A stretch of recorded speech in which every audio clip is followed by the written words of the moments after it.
Alhamdulillahirabbil alamin alladzi khalaqal insana fi ahsani taqwim. Asyhadu an la ilaha illallah wa asyhadu anna Muhammadan abduhu wa rasuluh. Allahumma salli ala Muhammad wa ala ali Muhammad.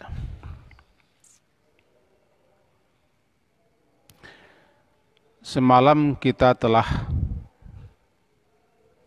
memahami serba ringkas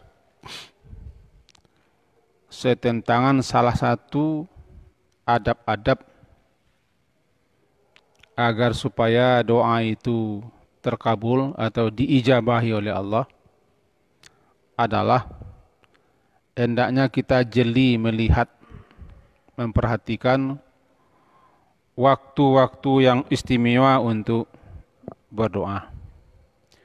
Tempat-tempat yang istimewa, suasana, peristiwa, kejadian yang memang kita disukai berdoa ketika itu. Salah satunya adalah semalam kita jelaskan ketika hujan turun. Sekarang kita lanjutkan. Didasarkan kepada hadis Nabi sallallahu alaihi wasallam dari Abu Hurairah radhiyallahu anhu, Rasulullah SAW bersabda, "Aqrabu ma yakunul abdu min rabbihi wa huwa sajidun. Fa'aktsiru du'a." Hadis riwayat Imam Muslim nomor 482. Aqrabu ma yakunul abdu min rabbihi. Yang paling dekat atau sedekat-dekatnya seorang hamba dengan Rabb-nya, dengan Tuhannya adalah ketika dia sedang sujud. Fa'aktsiru doa. Maka perbanyaklah olehmu sewaktu sedang sujud itu berdoa kepada Allah.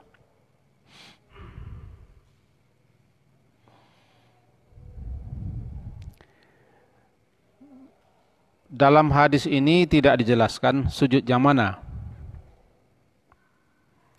Berarti ini umum. Sujud yang mana pun selagi dalam salat, ketika itu seseorang hamba dia dalam posisi paling dekat dengan Rabb penciptanya. Dan sedekat-dekat Allah kepada hambanya dalam salat adalah wahwa sajid. Karena salat itu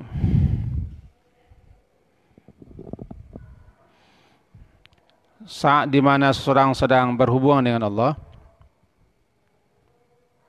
sedang bermunajah, berbisik-bisik kepada Allah, di mana puncaknya adalah sujud. Kenapa puncak salat disebut dengan sujud?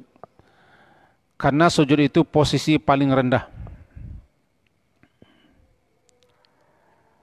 seorang hamba di hadapan Zat yang Maha Tinggi. Anggota badannya yang paling tinggi diletakkan ke tanah, ke lantai, ke tempat yang biasa dipijak dan diinjak. Bahkan malahan ekornya, duburnya lebih tinggi daripada kepalanya. Maka ketika itulah seorang hamba berada dalam posisi paling hina, paling rendah. Sehingga bacaan sujud dibaca a'la. Subhana rabbiyal a'la. Maha sucilah Tuhanku yang lebih tinggi atau yang maha tinggi. Bersesuaian dengan posisi kita. Nah, dimanapun sujud, dalam rakaat apapun kita sujud, itulah posisi kita saat terdekat dengan Allah. Yang kedua, perbanyaklah doa ketika sujud itu. Tanpa menetapkan sujud tertentu. Kita tidak boleh menetapkan atau menlazimi pelaksanaan ibadah tertentu kalau tidak ada dalilnya. Jadi andaikan seseorang sedang salat itu membiasakan dan melazimi dia memanjangkan sujudnya, misalnya di rakaat terakhir, dan dia anggap itu termasuk ibadah, termasuk disunnahkan, maka ketika itu dia sudah keliru. Dikhawatirkan sebagaimana komentar ulama, al-italatu fi sajdah al-akhirah laisat minas sunnah. Memperlama, memperpanjang sujud terakhir di dalam salat laisat minas sunnah. Tidak termasuk kepada sunnah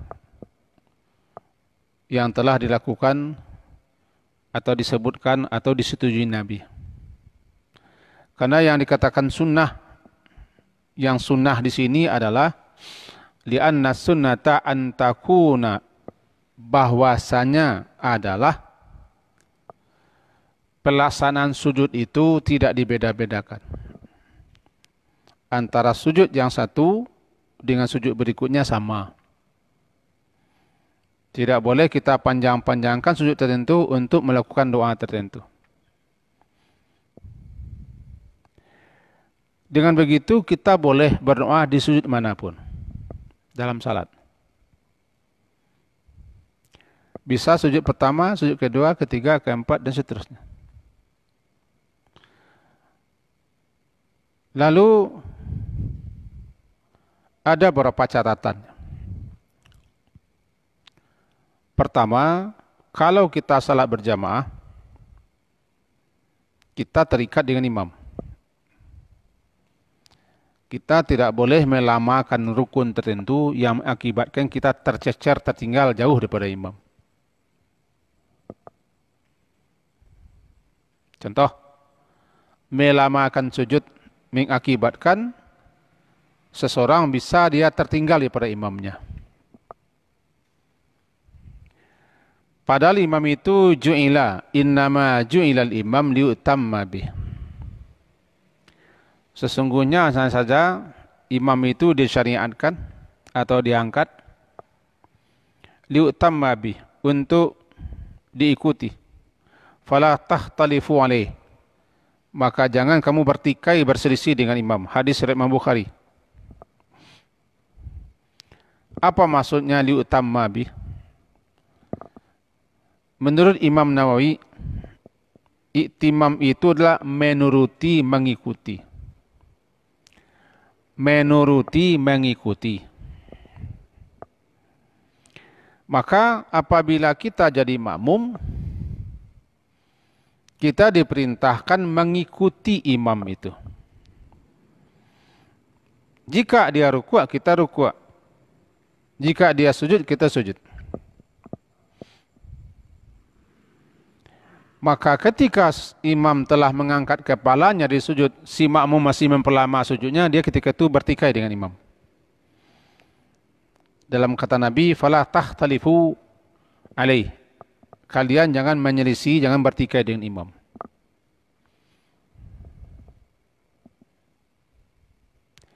Jika kita salat sendirian, silakan pilih. Selama apapun sujud tidak salah. Karena kita tidak terikat dengan siapa. Kita tidak terikat dengan imam. Jika dia imam, dia terikat dengan makmum. Dia salat sendirian. Maka memperlama sujud itu bisa dilakukan jika kita salat sendirian. Salat sunat. Salat sunat adalah salat bebas. Selama apapun orang mau berdiri, sepanjang apapun dia rukuk atau sujud, silakan. Karena tidak ada orang di belakang yang mengikutinya. Tapi kalau itu dilakukan oleh seorang makmum, sementara dia berjamaah, mengakibatkan dia tertinggal, tercecer, bahkan menyelisih imamnya.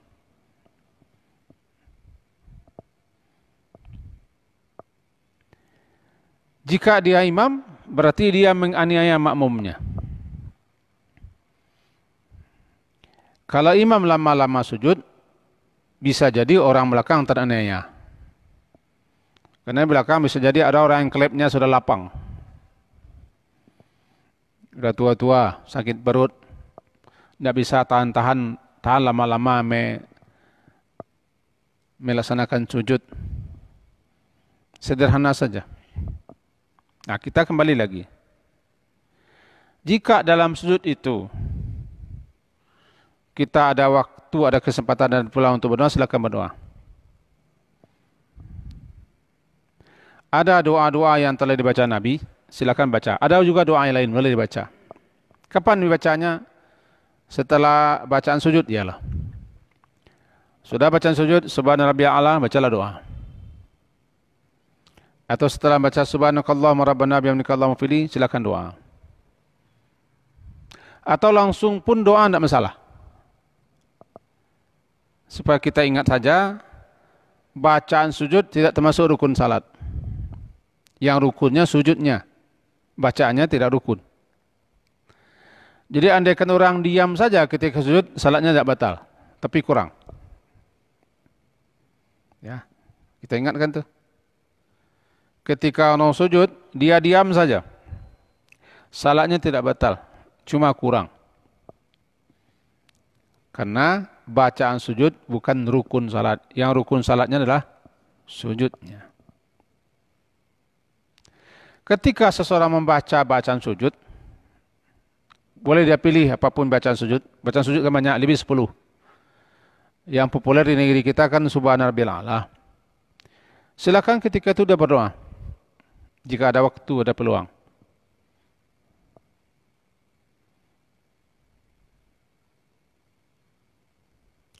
Tapi kalau tidak ada waktu, tidak ada peluang, imamnya cepat, tidak usah kita doa. Sebab kalau kita teruskan juga berdoa, mengakibatkan kita tercecer, tertinggal daripada imam. Maka ketika itu kita tidak mentaati imam. Tidak mentaati imam sudah termasuk kesalahan. Karena imam itu diadakan liyutamma bih. Liyutamma bih, untuk diikuti, diiringi imam itu. Lalu bolehkah kita melamakan sujud terakhir saja untuk berdoa? Jika salat berjamaah tidak mungkin. Sebab ketika itu dia sudah bertikai dengan imam. Imam sudah mengangkat kepala dan sudah membaca tasyahud, dia masih sujud. Ketika itu dia tidak tunduk, tidak taat, tidak patuh kepada imamnya. Ini kan sudah dijelaskan. Idza kabara fakabiru. Apabila imam bertakbir, maka kamu bertakbir. Idza raka'a farka'u, apabila imam itu rukuk. Idza sajada fasjudu, apabila sujud langsung itu. Seakan tidak ada jeda. Ya, tidak ada jeda. Ada orang-orang tertentu yang terkadang dia melamakan sekali sujud. Imamnya sudah duduk.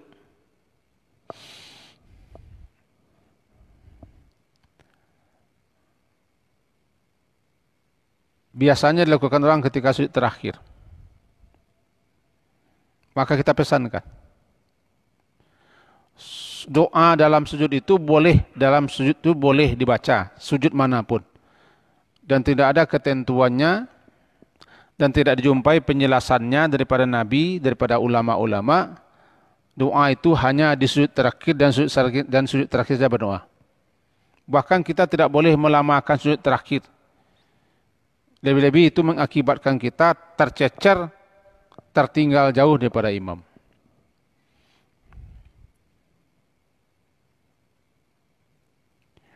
Kita lihat sebagian orang, ada yang kadang-kadang lama sujud terakhirnya.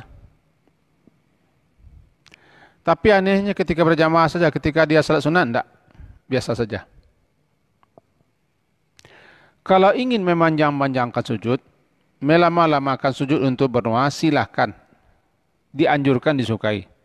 Tapi jangan dalam keadaan posisi kita sebagai makmum atau imam. Imam harus memperhatikan kondisi jamaah, si makmum harus mengikuti imam. Lalu kapan? Salat sunat. Salat sunat malam hari. Jangan di masjid. Di masjid nanti ria pula dia. Nah, mari kita kawal kaji. Apa awal kajian kita? Salah satu waktu dan tempat terbaik,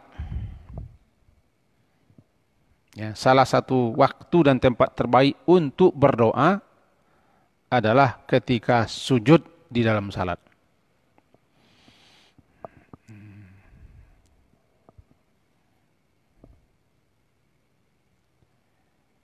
Maka perbanyaklah doa ketika itu. Faktiru, maka perbanyaklah, banyak-banyaklah ketika itu berdoa.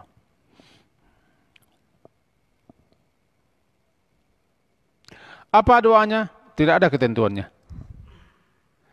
Ada sebagian pendapat yang mengatakan doanya terbatas dengan doa apa yang dibaca Nabi dalam sujud.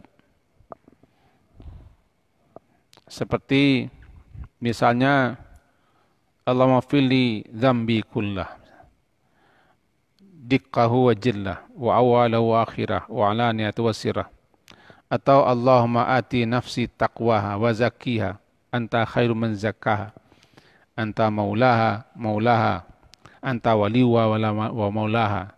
Itu contoh doa yang dibaca Nabi. Tapi harus itu sajakah? Sebagian ulama menyatakan tidak, karena dia umum. Perbanyaklah doa. Berarti apapun hajat kita, apapun kebutuhan kita, apapun yang kita mohonkan, apapun yang kita kadukan, bacalah ketika sujud itu.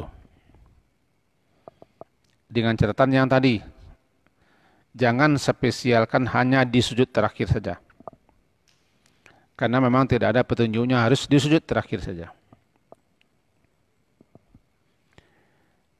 Jangan sampai kita berdoa dalam sujud itu lama-lama mengakibatkan kita tercecer jauh daripada imam.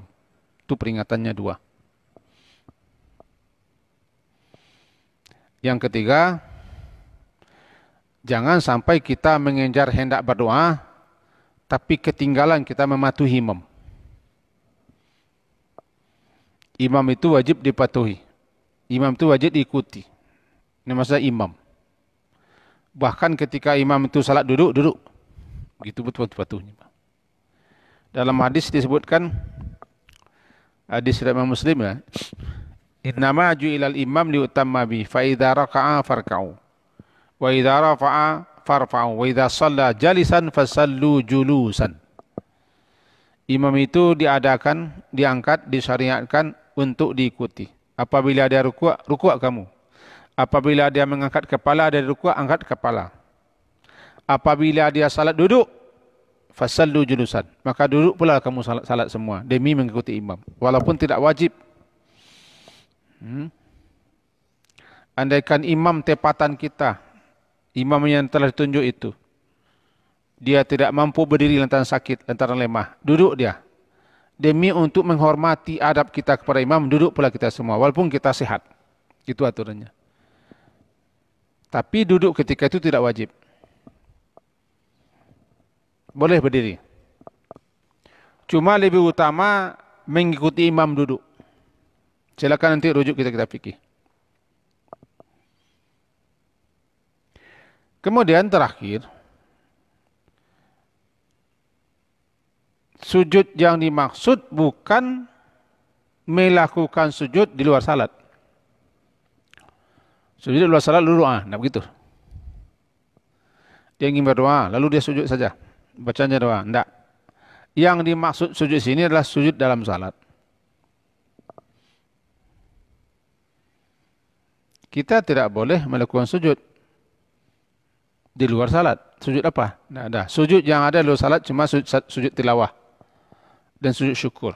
Sujud syukur berkaitan dengan syukur nikmat, bukan untuk berdoa. Sujud tilawah berkaitan dengan baca ayat. Di luar itu tidak disyariatkan sujud. Itu menunjukkan sujud di sini adalah sujud dalam salat. Supaya kita bebas dan bisa berlama-lama sujud, tidak ada orang yang terniaya dan tidak ada orang yang kita ikuti, silakanlah laksanakan ketika salat sunat. Karena salat sunat itu salat bebas namanya. Itu makanya salat sunat tidak disyariatkan berjamaah. Dia bebas, pilihan kita.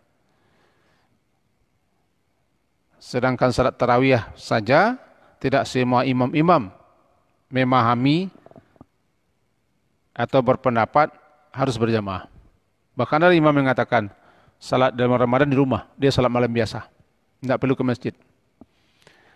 Sebagian imam lain mengatakan berjamaah juga. Dengan begitu dapat kita tarik kesimpulan pertama bahwa salah satu waktu saat terbaik untuk berdoa agar diijabai dalam sujud. Sujudnya sujud dalam salat. Yang kedua, boleh di sembarang sujud dalam salat. Karena tidak ada sujud spesial. Yang ketiga, jangan sampai mengakibatkan kita tercecer tertinggal daripada imam lantaran ingin berdoa dalam sujud. Karena mengikuti imam lebih didahulukan daripada memperpanjang sujud. Yang keempat, kita tidak boleh menetapkan memilih melamakan sujud terakhir saja, karena memang tidak ada nih petunjuknya. Jangan biasakan, baik sebagai imam atau sebagai makmum, jangan biasakan melamakan sujud terakhir itu. Sebab nanti bisa-bisa nanti terjerembab kita kepada melakukan sesuatu yang tidak ada petunjuknya. Yang kelima, jika ingin berdoa dalam salat sunatlah. Boleh berpanjang-panjang, boleh berlama-lama. Lebih-lebih salat sunat malam, silakan. Kenapa? Karena dalam salat berjamaah, terkadang kita tidak sempat. Imam pun kadang-kadang tidak boleh lama-lama. Dia bisa menganiaya orang belakang. Barangkali itu yang bisa kita sampaikan malam hari ini. Semoga ada pula faedah dan manfaatnya untuk kita semua. Amin. Diakhiri dengan subhanakallahumma bihamdika asyhadu an la ilaha illa anta astaghfiruka wa atubu ilaik. Wassallallahu ala Muhammadin wa ala alihi wa sahbihi ajma'in. Alhamdulillah. Assalamualaikum warahmatullahi wabarakatuh.